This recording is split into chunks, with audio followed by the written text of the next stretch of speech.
Are you a psychopath? Dark psychology gives you the real test. Before you click away, this is not a clickbait quiz. What I am about to give you is a structured psychological assessment based on the documented clinical framework developed by Dr. Robert Hare, the world's leading researcher on psychopathy, who spent decades studying this question with real subjects in controlled environments. Most people who watch a video like this assume they will score 0. They assume psychopathy is something that happens to other people, dangerous people, people in prison, people in the news. Here is what the research actually shows. Psychopathy is not binary. It is a spectrum, and every single person watching this right now sits somewhere on that spectrum. The question is not whether you have any psychopathic traits. The question is how many, and what they are doing to the people around you. Take this seriously. Answer honestly. Nobody is watching except you. Here is how this works. I'm going to walk you through 10 documented psychological indicators. For each one, give yourself a score from 0 to 2. 0 means this does not describe you. 1 means this sometimes or partially describes you. 2 words that consistently and clearly describe you. Keep a running total. I will tell you what your score means at the end. Ready? Let us begin. Indicator 1. Superficial charm. Do people describe you as magnetic, charismatic, or immediately likable when they first meet you? Do you find it easy, almost automatic, to make people feel comfortable, special, and understood within minutes of meeting them? Here is the dark psychology distinction that matters. Genuine warmth is consistent across contexts and stems from genuine interest in the other person. Superficial charm is a tool deployed selectively. It is turned on when something is needed and turned off when it is not. If you have ever caught yourself consciously turning your charm on for a specific person or situation, that is the indicator. Score yourself 0, 1, or 2. Indicator 2. Grandiose self-worth. Do you have a persistent underlying belief that you are fundamentally more capable, more perceptive, or more deserving than most of the people around you? Not a belief you express necessarily. A belief you carry internally, even when your external behavior is humble. The clinical distinction here is important. High self-esteem is based on an accurate positive assessment of your actual capabilities. Grandiose self-worth is a fixed belief in your superiority that is not fully tethered to evidence and does not meaningfully update when evidence contradicts it. Score yourself 0, 1, or 2. Indicator 3. Proneness to boredom. Do you require constant stimulation to feel engaged? Does routine produce a physical restlessness in you? Do you find that you create drama, conflict, or intensity in situations where none exists, specifically because the stability feels unbearable? Research on the psychopathic brain shows that it responds differently to anticipated rewards than a neurotypical brain. The neurotypical brain activates in anticipation of reward.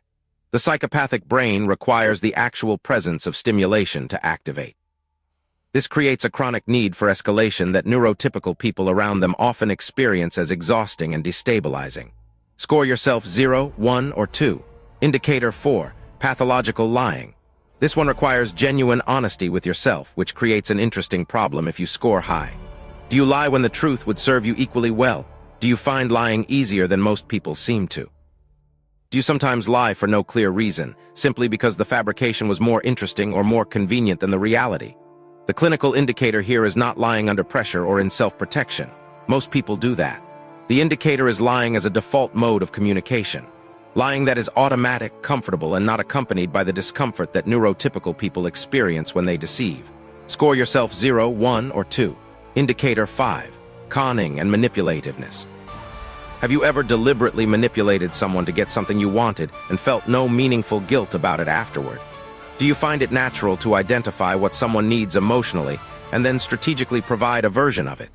The distinction between influence and manipulation is intent and transparency. Influence is open about what it wants. Manipulation conceals its intent behind a constructed reality designed to make the target think they are making a free choice when they are not. Score yourself 0, 1, or 2. Indicator 6. Lack of remorse or guilt.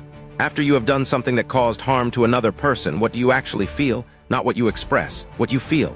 Internally, when no one is watching. The clinical indicator is not the absence of guilt.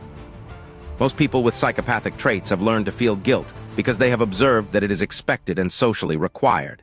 The indicator is the internal experience, whether the harm you cause to another person registers as genuinely meaningful to you, whether it changes your behavior in similar situations going forward. Score yourself 0, 1, or 2. Indicator 7. Shallow affect. Do your emotional experiences feel less intense than the emotional experiences other people describe? Do you find that you can observe extreme situations, suffering, or crisis in others without the visceral response that most people around you seem to have? This is one of the most difficult indicators to self-assess, because it requires comparing your internal experience to one you can only observe in others. But there is a practical test. Think about the last time someone close to you was in significant distress. Did your primary response involve genuine concern for their experience, or did it primarily involve calculating what the situation required of you? Score yourself 0, 1, or 2. Indicator 8. Callousness and lack of empathy. Do you find it easy to use people as instruments for your goals without meaningful consideration of the impact on them? Not once, not under pressure. As a default orientation toward other people when something you want is in the equation. Research distinction here is between cognitive empathy and affective empathy. Cognitive empathy is the ability to understand what someone else is feeling. Affective empathy is the ability to feel what someone else feels. High-functioning psychopathic individuals often have strong cognitive empathy, which is why they are effective manipulators. What they lack is affective empathy. They understand your pain with precision. They feel nothing in response to it. Score yourself 0, 1, or 2. Indicator 9. Parasitic lifestyle.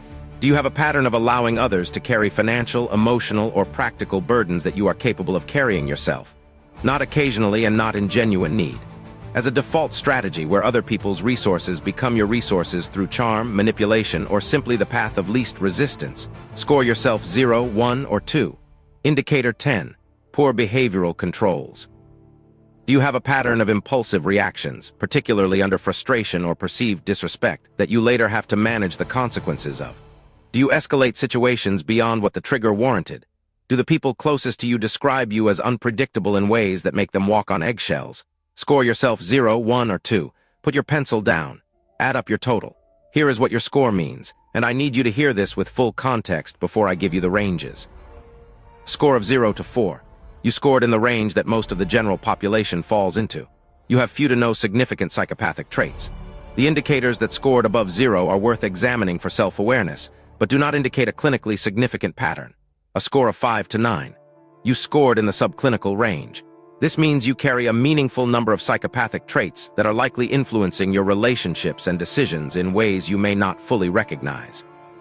This range is more common than most people realize and does not mean you are dangerous. It does mean there are specific patterns worth examining honestly. A score of 10 to 14. You scored in the range that researchers describe as psychopathic features.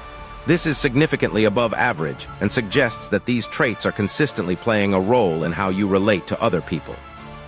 If you answered honestly, the people closest to you are probably experiencing the impact of these traits even if they cannot name them. A score of 15 to 20. You scored in the range associated with significant psychopathy. If you answered honestly, this score is telling you something important. The patterns described in this assessment are not just personality quirks. They are causing measurable harm to the people around you and limiting your own capacity for genuine connection.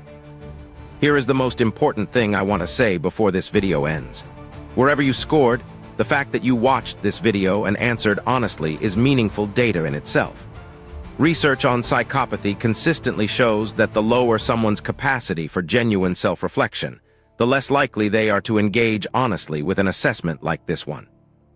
The higher someone's psychopathic traits, the more likely they are to either dismiss this entirely or to game the assessment by answering the way they think they should answer rather than honestly.